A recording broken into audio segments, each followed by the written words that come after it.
Welcome back to healing वेद। आज के इस वीडियो में हम बात करने वाले हैं वुमेन हेल्थ के ऊपर। एक ऐसी आयुर्वेद की मेडिसिन के बारे में आज के इस वीडियो में हम बात करेंगे जो वुमेन हेल्थ के लिए बहुत ही अच्छी तरीके से काम करती है और जितनी भी तरीके की प्रॉब्लम्स पीरियड रिलेटेड होती है महिलाओं में, लड़कियों में, उसको बहुत ही अच्छी तरीके से सॉल्व करती है।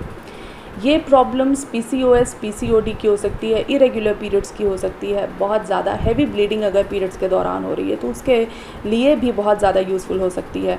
और जितनी भी परेशानी एक औरत को पीरियड से जुड़ी हुई होती है, सारी परेशानियों में ये एक औषधि बेहतरीन रिजल्ट दिखाती है, बहुत अच्छी तरीके से काम करती है और आपको पीरियड से जुड़ी हुई सारी परेशानियों से छुटकारा मिल सकता है अगर आप इस औषधि का सेवन करते हैं, इसे यूज़ करते हैं। पीरियड्स में प्रॉब्लम होने की वजह से कई बार आगे चलकर महिलाओं को कंसीव करने में भी प्रॉब्लम होती है। अनएक्सप्लेन इनफर्टिलिटी की शिकायत आजकल बहुत ज़्यादा बढ़ती चली जा रही है, जिसमें रीज़न पता ही नहीं चलता है कि हम कंसीव क्यों नहीं कर पा रहे हैं। लेकिन ये प्रॉब्लम बहुत ज़्यादा अलार्मिंग है आज के समय में। कहीं ना कहीं हार्मोनल इम्बैलेंस भी इसका एक वजह हो सकता है। तो आज जिस औषधि के हम बारे में बात कर रहे हैं वो आपकी इस प्रॉब्लम में भी बहुत अच्छा रिजल्ट दिखाती है। कई सारी महिलाएं सिर्फ एक इस टॉनिक को, इस औषधि को लेने से कंसीव कर लेती हैं बहुत सक्सेसफुली। बहुत अच्छी औषधि है, इसके बारे में कंप्लीट रिव्यू आपको मिलेगा आज के इस वीडियो में। वीडियो पूरा ज़रूर देखिएगा, आपके लिए और उन सारी लड़कियों के लिए, औरतों के लिए ये यूज़फुल हो सकता है जिसको इस तरीके की परेशानी हो रही है। तो इसे ज़्यादा से ज़्यादा शेयर कीजिएगा। मेरे चैनल पर पहली बार मुझे देख रहे हैं तो सब्सक्राइब इस चैनल को ज़रूर कर लीजिएगा। तो चलिए आगे बढ़ते हैं। और M2 टोन सिरप जिसके बारे में आज के इस वीडियो में हम बात करने वाले हैं, काफ़ी ज़्यादा कारगर है। एक बार फिर से मैं कहूँगी, काफ़ी ज़्यादा कारगर है, बहुत इफ़ेक्टिव दवाई है। इसके बारे में पूरी तरीके से जानकारी आपको मिलने वाली है वीडियो में। वीडियो स्किप बिल्कुल मत कीजिएगा। तमाम तरीके की जानकारी मिलेगी, जैसे कि आपको इसको कितनी मात्रा में लेना है, किस कंडीशन में आपको इसको लेना है, किस तरीके से काम करती है, कौन कौन से इंग्रेडिएंट्स है, कब नहीं लेना है और इसके side effects, possible side effects कौन कौन से हो सकते हैं। तो मेरी पूरी कोशिश रहेगी कि आपको इस मेडिसिन के बारे में सारी जानकारी मिल सके इस वीडियो में।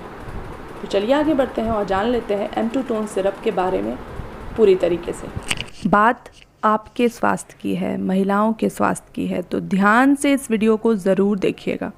जो जो चीज़ें मैं आपको बता रही हूँ इत्मीनान से उसे समझिएगा और फिर आप चाहें तो आप इस औषधि का सेवन कर सकते हैं। प्रॉपर जानकारी होनी चाहिए आपको आपके कंडीशन के बारे में, तभी आपको पता चलेगा कि आपको कौन सी औषधि लेनी है या आप ले सकते हैं। M2 टोन सिरप महिलाओं में पीरियड से संबंधित जितनी भी परेशानियाँ होती हैं उसके लिए बहुत ही अच्छी, बहुत ही उत्तम औषधि है। चरक फार्मास्यूटिकल्स की ये औषधि बेहतरीन रिजल्ट दिखाती है किसी भी तरीके की पीरियड रिलेटेड प्रॉब्लम्स में, अगर आप इसका इस्तेमाल करते हैं तो। हम बात करते हैं कि पीरियड्स में आमतौर पे महिलाओं को किस किस तरीके की परेशानी होती है। सबसे कॉमन जो परेशानी है वो है PMS की, यानी कि प्री मेंस्ट्रुअल सिंड्रोम या सिम्टम्स।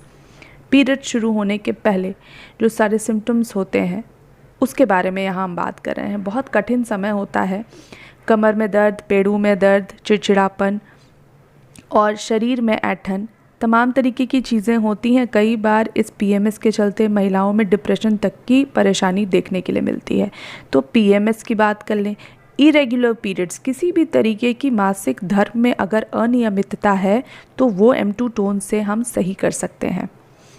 हैवी ब्लीडिंग अगर हो रही है मेंस्ट्रुएशन के दौरान, या कम ब्लीडिंग हो रही है, या कई महीनों तक अगर पीरियड्स नहीं आ रहे हैं, पीरियड में अगर परेशानी होती है तो आगे चल के कंसीव करने में प्रॉब्लम होती है। हमारी लाइफस्टाइल की वजह से, हमारे शरीर में हार्मोनल इम्बैलेंसेस की वजह से पीरियड सबसे पहले इफ़ेक्ट होते हैं महिलाओं में, और ये बहुत कम उम्र से आजकल के दौर में देखा जा रहा है, जिसकी वजह से आगे चलकर अनएक्सप्लेन इनफर्टिलिटी की शिकायत आती है। मतलब पता ही नहीं चलता है रीज़न कि हम क्यों कंसीव नहीं कर पा रहे हैं। तमाम सारे टेस्ट आप करवा लेते हैं लेकिन कुछ निकल के नहीं आता है उन टेस्ट में जिसका ट्रीटमेंट किया जाए और आप कंसीव कर सके। मतलब वो सारी चीज़ें पता ही नहीं चलती हैं कि आखिर प्रॉब्लम क्या है, और इसकी वजह से ये अनएक्सप्लेन इनफर्टिलिटी से हम मेडिकल टर्म में कहते हैं, इसकी वजह से कई सारी महिलाएं आजकल के दौर में प्रेग्नेंट नहीं हो पाती हैं। तो इसको भी ये करेक्ट करता है। कई सारी महिलाएं सिर्फ एक M2 टोन सिरप को अगर ले लेती हैं तो वो कंसीव कर लेती हैं बहुत सक्सेसफुली। कुछ महिलाओं में मिड साइकिल यूट्राइन ब्लीडिंग हो जाती है और ये स्पॉटिंग के जैसा भी हो सकता है और कभी कभी प्रॉपरली ब्लीडिंग भी हो जाती है। तो इस कंडीशन को भी अगर आप एम्प्टूटोन सिरप का इस्तेमाल करते हैं तो आपको फ़र्क नज़र आएगा और आप इस कंडीशन को भी रिवर्स कर सकते हैं, आप स्वस्थ हो सकते हैं। कुछ महिलाओं में एनोवुलेशन होता है, यानी कि अंडा बनता ही नहीं है और इसकी वजह से उन्हें प्रेगनेंसी कंसीव करने में प्रॉब्लम आती है। तो इस सिचुएशन को भी, इस कंडीशन को भी आप एम्प्टूटोन सिरप लेकर सही कर सकते हैं। और इसके साथ साथ आप PCOD और PCOS से परेशान हैं तो भी आप इसका उपयोग कर सकते हैं, आपको बहुत ही फ़ायदा होगा। इसके अलावा आगे बढ़ें तो आप ये समझिए कि ये असामान्य मासिक धर्म को रोकता है और हेल्दी मेंस्ट्रुअल साइकिल को स्टैब्लिश करता है, रेगुलेट करता है आपके पीरियड्स को, ताकि वो समय पर आएँ। और ये बहुत ज़रूरी है हम सभी महिलाओं के लिए कि हमारे पीरियड्स जो हैं वो समय पर आएँ। सक्सेसफुल इम्प्लांटेशन हो जाए, यानी कि आप प्रेगनेंसी अच्छी तरीके से कंसीव कर पाएँ, सक्सेसफुली कंसीव कर पाएँ और किसी भी तरीके की कोई प्रॉब्लम नहीं हो प्रेगनेंसी के दौरान, इसके लिए बहुत ज़रूरत होती है कि हमारा एंडोमेट्रियम जो है वो हेल्दी हो। कुछ महिलाओं में उसका थिकनेस जो होता है वो प्रॉपर नहीं होता है, जिसकी वजह से इम्प्लांटेशन नहीं हो पाता है।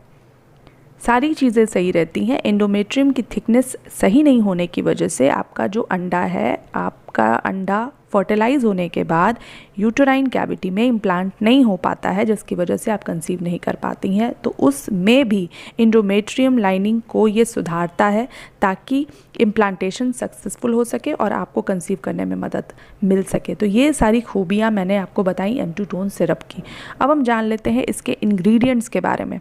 औरतों के लिए वरदान कही जाने वाली जितनी भी औषधियाँ हैं उसका संगम इस एक सिरप में आपको देखने के लिए मिलेगा। ये टैबलेट फॉर्म में भी ये सिरप आता है। अगर आपको सिरप नहीं चाहिए तो आप टैबलेट ले सकते हैं। बात करते हैं इंग्रेडिएंट्स की तो शतावरी, जटामांसी, देवदारू, नागकेसर, दशमूल, लोद्र, अशोक, हरितकी, काशीश जो है वो आपके हेमोग्लोबिन लेवल को सुधारता है। कुछ महिलाओं में चूँकि बहुत ज़्यादा ब्लीडिंग होती है तो उनके हेमोग्लोबिन लेवल में गिरावट देखने के लिए मिलती है। तो अगर आप एम्प्टूटोन सिरप का सेवन करते हैं तो आपके शरीर में खून की कमी को ये ठीक करता है। इसमें अशोक है जो कुछ लोगों को कब्ज़ की शिकायत दे सकता है, लेकिन साथ ही में उसको बैलेंस करने के लिए, उसके इस साइड इफ़ेक्ट को दूर करने के लिए इसमें हरितकी भी डाल दी गई है ताकि आपको कब्ज़ की परेशानी नहीं हो। लेकिन फिर भी कुछ केसेस में हो सकता है कि कब्ज़ की परेशानी आपको हो इस औषधि को लेने से। तो इस कंडीशन में आपको किसी कुशल चिकित्सक से ज़रूर परामर्श कर लेना चाहिए इस औषधि को लेने के पहले। कभी भी सेल्फ मेडिकेशन किसी भी दवाई से बिल्कुल ना करें। इस तरीके के वीडियोस सिर्फ आपको जानकारी देने के लिए होते हैं कि हमारे पास, हमारी पैथी में, हमारे यहाँ इस तरीके की औषधियाँ मौजूद हैं जिनको आप कंसिडर कर सकते हैं, जिनका आप यूज़ कर सकते हैं अगर आप चाहें तो आपकी जानकारी के लिए ये वीडियो होते हैं। जितनी औषधियों के मैंने नाम बताए उसके अलावा भी कई तरीके की औषधियाँ इसमें मिली हुई हैं जो बहुत ही ज़्यादा इफ़ेक्टिव हैं। तो आपको अब मैं बता देती हूँ इसका डोज़ क्या है। तो 2 से 3 चम्मच आप इसको ले सकते हैं दिन में 2 बार। लेकिन फिर से मैं कहूँगी किसी चिकित्सक से ज़रूर परामर्श कर लें। अगर आप किसी तरीके का कोई ट्रीटमेंट ऑलरेडी ले रहे हैं तो अपने डॉक्टर को इसके बारे में ज़रूर सूचित करें कि आप ये औषधि लेना चाहते हैं। उनकी राय लेकर ही आप इस औषधि को लेंगे, इसका इस्तेमाल करेंगे। किसी भी तरीके की कोई भी औषधि या कोई भी ट्रीटमेंट जब आप करते हैं तो कुछ परहेज़ आपको डाइट वाइज ज़रूर करने चाहिए, जो कि बिना डाइट को फॉलो किए, बिना परहेज़ किए किसी भी तरीके की किसी भी ट्रीटमेंट का जल्दी असर नहीं होता है या प्रॉपर असर नहीं होता है। तो एम्प्टूटोन सिरप भी जब आप लेते हैं तो आपको कुछ परहेज़ पर ध्यान देना है, जैसे कि आपको शराब नहीं पीनी है, बहुत ज़्यादा गर्म तासीर वाले भोजन से परहेज़ करना है, मसालेदार और तेल में छना हुआ फ्राइड बहुत सारा चीज़ आपको नहीं खाना है। इसके अलावा बहुत टेंशन नहीं लेनी है, तनाव नहीं लेना है, ख़ुद को रिलैक्स करें, मेडिटेट करें, योगा करें, एक्सेसिव फिज़िकल एक्टिविटी में इंडल्ज नहीं हो, शरीर से बहुत ज़्यादा श्रम नहीं करें, शरीर को थोड़ा सा आराम दें। ये सारी चीज़ें आपको फॉलो करनी बहुत ज़रूरी है। मैंने कोशिश की है कुछ समय में आपको अधिक जानकारी देने की इस एक औषधि के बारे में। वीडियो कैसा लगा मुझे कमेंट ज़रूर कीजिएगा। अधिक जानकारी के लिए भी मुझे कमेंट ज़रूर कीजिएगा। मिलती हूँ अगले वीडियो में, तब तक के लिए stay healthy and stay fit.